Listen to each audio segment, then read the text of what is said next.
Сәлем баршаңызға, мен арнама қош келдіңіздер. Бүгін сіз білмейтін қызықтар арнасында пайдалы ақпарат, әйел адамды жас қалпында сақтайтын топ 6 витаминдер туралы айтатын боламын. Біріншісі витаминді, ол басты көмекші шаштың, тырнақтың, мидың, сүйектің, жүректің сау болуына жауапты.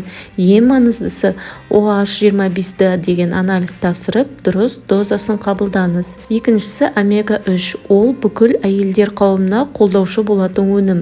Таза жылтыраған теріні, шашты, көзді қаласаңыз, омега-3 ішіңіз. Келесі ол пробиотиктер.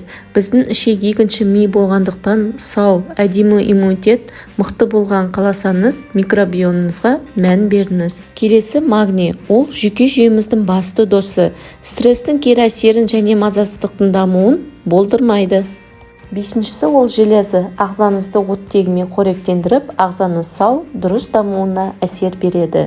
Келесі соңғысы ол коллаген. Шаш, тырнағының әдемі, мықты, теріңді салбыратпай әжімдерді алдын алуға көмектеседі.